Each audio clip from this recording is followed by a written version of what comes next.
shantamii sadaffaa dhufnee jirra. Big jedha. Big. Big means large in size. Kana jechuun wanta hammaan guddaa ta'e jechuudha. Okay? Wanta hammi isaa guddaa ta'e maal jedhama? Guddaa jechuudha. Big jechuudha. So the house is big jedha kun immoo. The house is big. Manichi guddaadha yookiin manni kun guddaadha jechuudha. So dafnee yeroo jennu the house is big. The house is big. This is big. This is big. Kuni guddaadha. Ataanu. That tree is big. Mukni kun guddaadha. So fakkeenyaaf house asii baasuudhaan gaala ni beektanii. Okay? Isa suuraa argartan kana isa kanaan bakka buusnu. The camel is big. Okay? The camel is big. Gaalichi yookiin gaalli kun guddaadha. Isa kana immoo fakkeenyaaf this is big jedhame kuni guddaadha jedha. Suni guddaadha jechuudhaaf maal goona? This ka jedhu that qofa goona jechuudha. That's big. Suni guddaadha. Okay, akkaatuma isin himoota kana itti jijjiirtan karaa isin garsiisuuf jechuudha. Wantoota baay'eedha kan jechuu dandeessan. Kanarra dhaabbachuun, sanirra dhaabbachuun jechuudha. Okay? Based on those short sentences, you can produce your own sentences anytime you want. Okay? Katiyaanu kanatti yoo dhufnu that tree is big jedha. Tree jechuun muka jechuudha miti. Mukni suni guddaadha jedhe. Okay? Tree ka jedhu fakkeenyaaf closet jechuudha. Closet jechuun isa suuraa argartan kana jechuudha. Okay? Warri Arabaa doolaaba jedhaani isa huccuu keessa guuran kana jechuudha. Afaan Oromootiin maal jennaan komentii jala naa kaa'aa. So that closet is big. Okay? Doolaabni kun guddaadha jechuu jirra jechuudha. Yookiin immoo wanni uffata keessa kaa'atan kun baay'ee guddaadha jechuu jirra jechuudha. Okay? So dafnee haa dubbisnu pronunciation isaa eeguudhaan jechuudha. The house is big ka jedhu the house is big. The house is big. This is big. That tree is big. That tree is big. Shantamii afur dhufnee jirra. Small jedha. Faallaa bigiiti jechuudha. Okay? Big jechuun guddaa jennee miti. Small yeroo jennu little jedha. Little jettiin faranjiini. So fuuldura maaliif akka little taatu waliin ilaalla jechuudha. So small means little in size jedha. Qaamaan yookiin hammi isaa wanta xiqqaa ta'een small jennaan. So xinnaa jedhama yookiin xiqqaa jedhama jechuudha. Harargeettiif fakkeenyaaf yoo kan fudhattan ta'e xiqqaa jedhama malee xinnaa hin jedhani. So loqota naannoorraa naannootti loqonni adda addaa mitiire. So fakkeenya jalqabaa akkana jedha. The bag is small. Okay? The bag is small. The bag is small.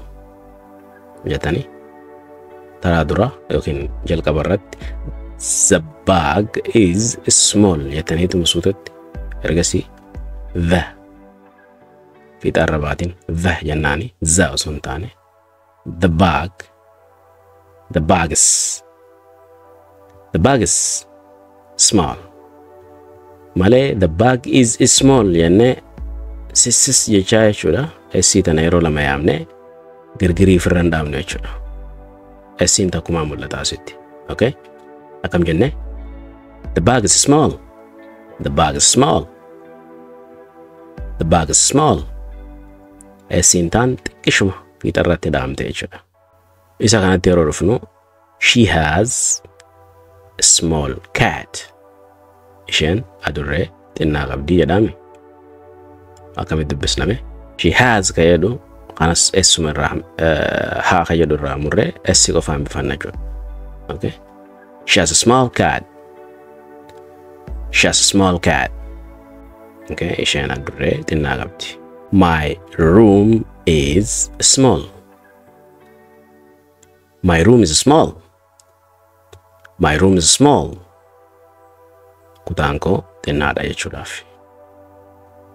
So akkuma reefu san wantoota xiqqoo qofa yookiin wantoota xinnoo jijjiiruudhaan, okay? Kaat ka jettu dog jijjiiruudhaan akkasuma room ka jedhu fakkeenyaaf kutaa jechuudha yookiin odaa yookiin immoo kilaasii jechuudha. Kana waan biraatitti jijjiiruudhaan, okay? Yaada mataa keessanii ibsachuu dandeessu. So kana fakkeenya isaa jechuudha kan mataa keessanii ka ijaartan sana sirri moo sirrii miti waliin ilaaluudhaaf koomentii jalatti yaada keessanii na eega, okay? Amma immoo yeroo xumuraatiif waliin haa dubbisnu. The bag is small. The bag is small.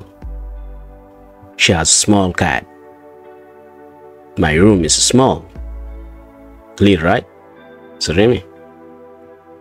Fantastic. Let's move. Inni daanu hot jenna. Hot. Okay? Hot means having a high temperature. Okay? Maal jenne? Having a high temperature. Yookiin immoo temperature olanaa wanti qabu ho'a jedhama jechuudha. Ho'a jennaan. Okay? Asirratti temperature jennaan afaan Oromootiin. Ingiliffaanis temperature hin jennu jechuudha. Maal jenna? Akkaataan itti jennu akkam jenne? Temperature. Temperature. Okay? Faranjii bira dheeyite this is very high temperature yoo jetteen what? What siin jedhan jechuudha. Okay? Sorry waan ati jetteen beeku meerra deebii siin jechuudhaaf akkas siin jedhu jechuudha. So yookiin immoo yeroo oduu dhaggeeffattu niwsii adda addaa yookiin immoo fiilima adda addaa yeroo ilaaltutti ati temperature beeyta isaan immoo temperature jedhanii kutanii waan isaan jedhan siif hin galle, okay? Yoo iddoo hojii dheeytes waa'ee temperature wal qabatu keessatti jechuudha. Isaan temperature siin jedhanii darbanii ati immoo temperature eeyda. So saniif akkaataan itti dubbifamu pronunciation sirrii beekuun yeroo dhaggeeffannus akkasuma yeroo dubbannus nu gargaarti jechuudha. Okay? Saniif hedduu irratti xiyyeeffachuu qabdu jechuudha. So fakkeenyatti yeroo dhufnu the tea is hot jedha. The tea is hot. Yeroo hedduu Ameerikaanota biratti wanni oote gara aatti deebiti. Fakkeenyaaf sila hot himi kun hot jedhaniin hot. So akkasuma irra bareedaadha. Yoo hot jettanis isin hubatu jechuudha. British biratti hotuma, okay? So the tea is hot. Shaayiin maali? Ho'aadha. Okay? Isa kana immoo kan fudhannu ta'e today is hot. Asirratti jecha today nuti today jennaan today jennaan. Today ka jedhu kana today jedha isa kanas. Today. Feetu filima laalii feetu oduu laalii jecha kana yeroo isaan jedhan har'a ka jedhu kana jechuudha. Har'a ka jennuun kana akkaataan itti dubbifamu akkam jenne today jedhamee achi today jettanii garaagarummaan xiqqishaan tokko, okay? Hiika jijjiiruu danda'a jechuudha. Pronunciation isaa sirriitti hin jenne jijjiirama guddaa fiduu danda'a jechuudha. Okay? Kanatti yeroo dhufnu don't touch jedha. Don't touch. It is hot. Hin tuqin ho'aadha. Okay? Don't touch. It is hot. Hin tuqin ho'aadha. Nama tokkotti ajaja kan jirta. Shaayii ta'uu danda'a. Okay? Wantoota ho'aa tokko akka namichi sun hin tuqne yookiin akka ijoolleen hin tuqne itti himuu barbaadda. Don't touch. It is hot. Akkaataan itti jennu murteessaadha. Maal jenne? Mee waliin irra deebinee ilaallu dura. Akkaataan itti dubbisnu murteessaadha. Fakkeenyaaf don't touch. It is hot. Jennaa misila? No. Wanni goone maali? Don't ka jedhu tii irraa murre don't touch. Okay? Don't touch. Hin tuqin. Koomaa goone hafuura xiqqishaa tokko eega baafanne. It is hot ka jedhu it is hot. It is it ka jedhu gara diid deebisne it is hot. Ho'aadha. Hin tuqin. So al tokko waliin haa dubbisnu. The tea is hot. The tea is hot. The tea is hot. Today is hot. Maalin jennaan today is in jennu. Today is in jennu jechuudha. Today jechuun duudha. So akkam jennaan today. Today is hot. Arra ni ho'a. Don't touch it. Don't touch it. It is hot. Don't touch it. It is hot. Untukin ni ho'a. Okay?